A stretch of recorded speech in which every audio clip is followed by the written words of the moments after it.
Hello everyone. Our project is based on a web application called Weather Maps. Our project is done by Abhilash Reddy Bollareddy, myself Srikar Uplanchi, and Varun Reddy Pachipala. So coming to the topic, why we use weather maps. A weather map is used to show weather facts about a specific place at a given time.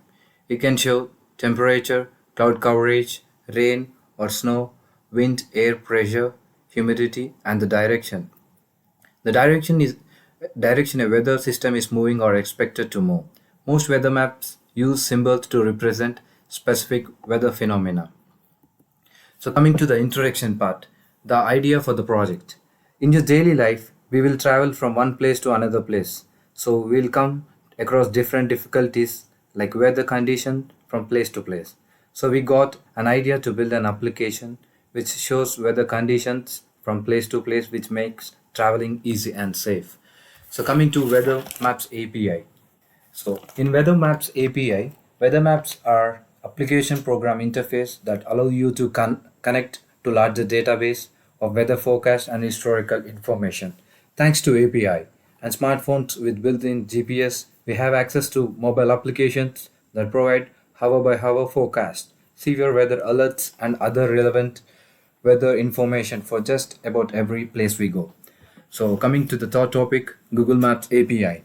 In Google Maps API, Google Maps are application program interface developed by Google, which allow communications with Google services and their integration to other services. Example of this include Search, Gmail, Translate, or Google Maps. The third-party apps can use these APIs to take an advantage or extend the functionality of existing services.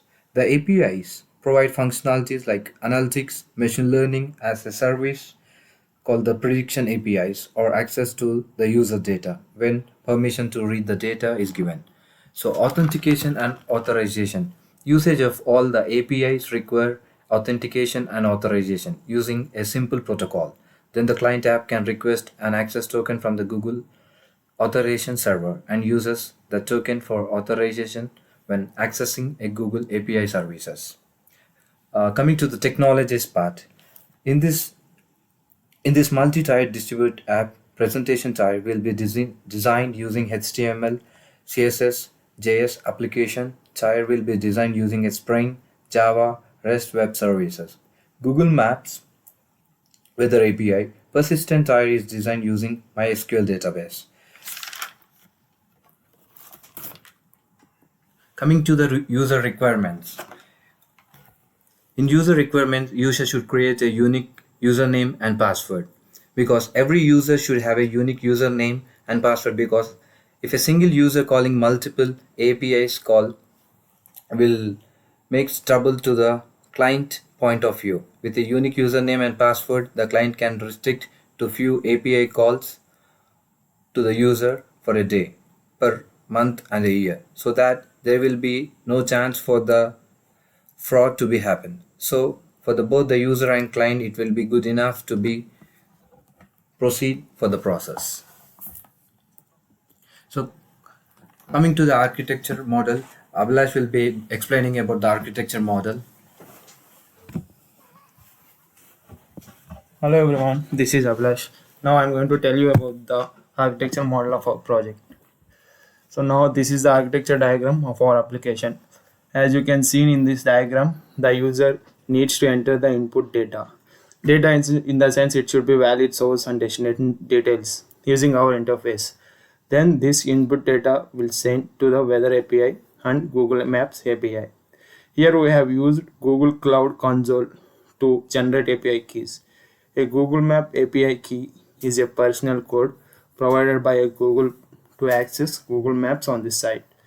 So we can also restrict API keys when we generate them in the Google Cloud Console.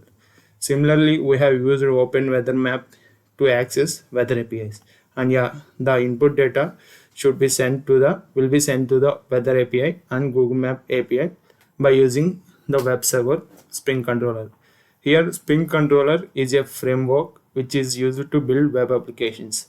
As of now, we didn't include any database, but we will include it in the coming phase. Yeah, so this is the overall architecture of our application.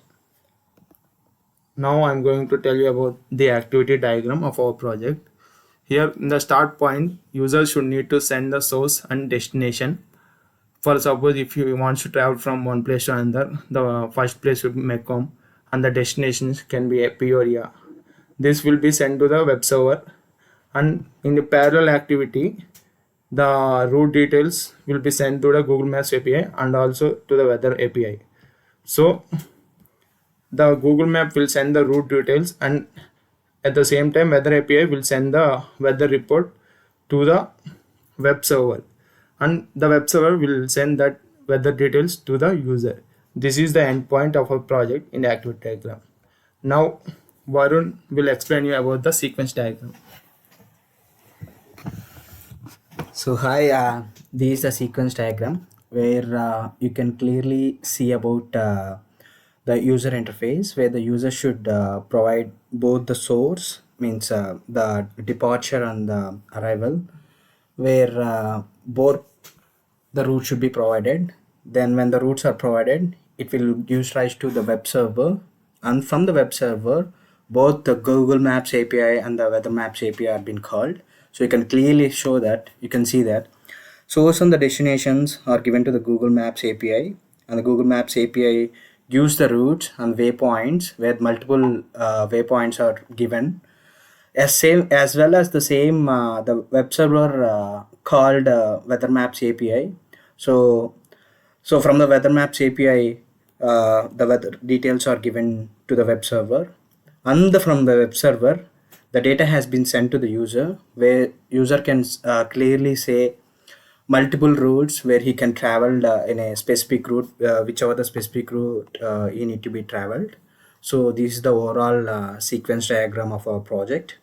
So next, so this is an implementation where you can clearly see that the user should enter the source, like whichever the place he need to be traveled.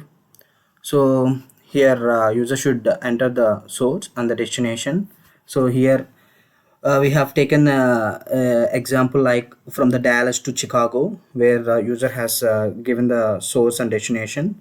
From that, from using the web services, both weather maps and the Google APIs are being called. As a result, we can see that for each destination, we can clearly see the temperature of particular area which the user has to be traveled.